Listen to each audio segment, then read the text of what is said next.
Good morning, students. Welcome to English class for the students of class 8th. Today we will talk about lesson 7 of unit 7, Honeydew, book Honeydew NCERT. Name of the lesson is A Visit to Cambridge. It is written by Firdaus Kanga. Firdaus Kanga was born in Mumbai in 1960. He was a writer and journalist. Kanga was born with brittle bones, means weak bones, that tended to break easily when he was a child. He took moves around in a wheelchair. Here are some learning outcomes of the lesson. The main character in this lesson is Stephen Hawking. Stephen Hawking was born on January 8, 1942 in Oxford, United Kingdom. He was a great scientist and astrophysicist, but he suffered from a form of paralysis that confined him to a wheelchair and allowed him to speak only by punching buttons on a computer. Hawking was occupying Newton's chair at the university. He wrote A Brief History of Time, one of the best sellers. A brief introduction of the lesson. This story is about a meeting between two differently able people. Both of them were extraordinarily brilliant and full of ideas. The two great men met in England at Stephen's place and exchanged thoughts on what it means to live life in a wheelchair and how the so-called normal people react to the disabled people. And students, the two great men are Stephen Hawking and Firdaus Kanga. Summary of the lesson. Firdaus Kanga went to Britain to write a book about his travels. During his walking tour, he came to know about the famous astrophysicist Stephen Hawking from his guide. When the tour was over, the writer phoned Stephen Hawking's house. Hawking's assistant attended the phone call. The writer expressed his desire to meet Stephen Hawking. He got an appointment for half an hour. The writer was very excited and also nervous as he himself was on a wheelchair. The interview started on time. The writer remarked about the general impression which people carry in their mind that disabled people are an unhappy lot.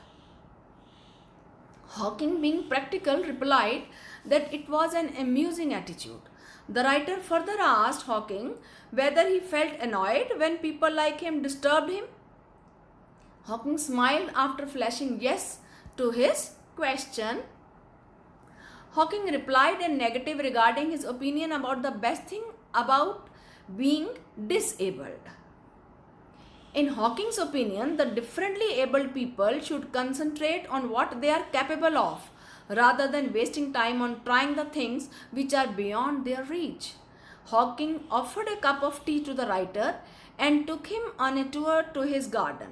They spent 1 hour together instead of half an hour. When it was time to leave, the author could neither kiss nor cry. He simply touched his shoulder and wheeled out, inspired by the greatest scientist. Now let's read the lesson. A visit to Cambridge. Cambridge was my metaphor for England, and it was strange that when I left it had become altogether something else because I had met Stephen Hawking. Metaphor here means metaphor is symbolic of something. So Cambridge is metaphor for the author. And after meeting Stephen Hawking, the meaning and the importance of the place England completely changed for the author. It was on a walking tour through Cambridge that the guide mentioned Stephen Hawking, a poor man who is quite disabled now. Though he is a worthy successor to Isaac Newton, whose chair he has at the university. The author was on a walking tour through Cambridge. His guide told him about Stephen Hawking. The guide called him poor man because he was quite disabled. He was a worthy successor of Isaac Newton. He also told the author that Hawking was holding the position of Isaac Newton in the university. Here chair means position. And I started because I had quite forgotten that this most brilliant and completely paralyzed astrophysicist, the author of A Brief History of Time, one of the biggest bestsellers ever, lived here.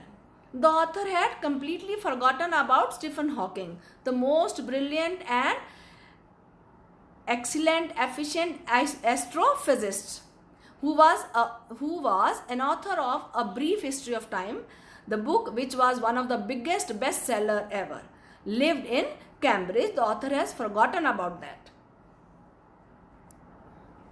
When the walking tour was done, I rushed to a phone booth and, almost tearing the cord so it could reach me outside, phoned Stephen Hawking's house. There was his assistant on the line, and I told him I had come in a wheelchair from India. Perhaps he thought I had propelled myself all the way to write about my travels in Britain.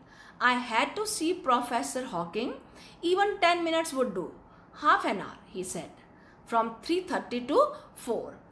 So when the walking tour was over, the author hurried to a phone booth, nearest phone booth, and, almost tearing the cord so it could reach me outside, stretched the cord, the wire, to its maximum so that it could reach outside the booth, to call Stephen Hawking's house. And who attended the phone? Stephen's assistant attended the phone call.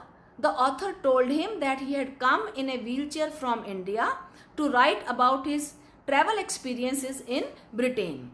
He expressed his keen desire to see Professor Hawking, even if just for 10 minutes.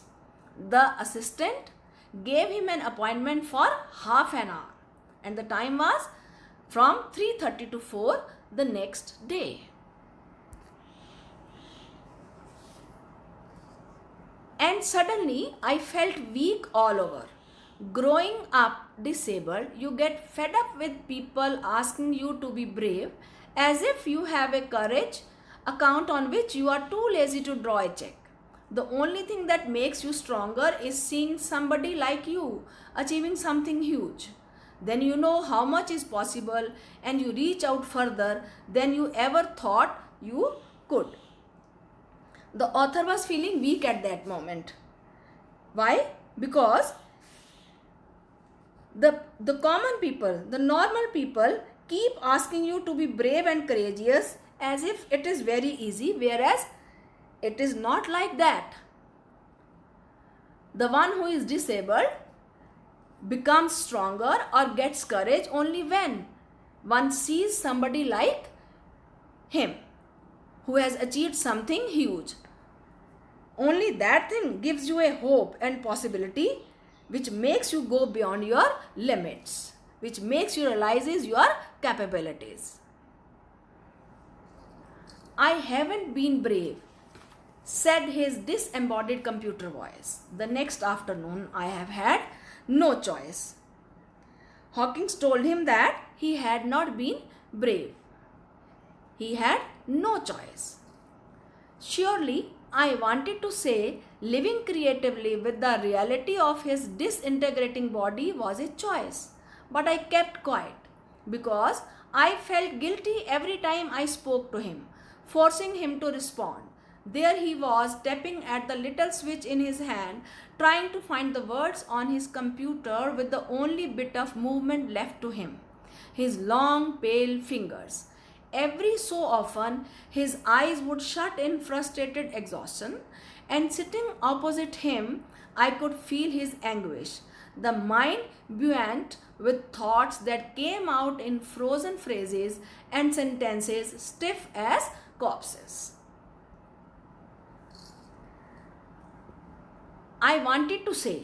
Author wanted to say that living so creatively and positively with such a disabled body, disintegrated body, was a brave choice. But the author did not reply.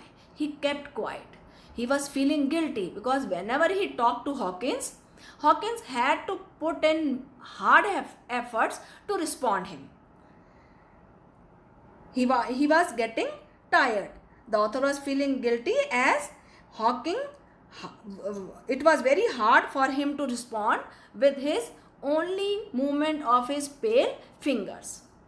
And his eyes would shut in frustrated exhaustion. He was feeling tired. He was getting tired in responding the questions put by author. And the author who was sitting opposite him could feel his pain. And the mind and the active, creative mind with creative thoughts, vibrant thoughts that came out in frozen phrases and sentences stiff as corpses.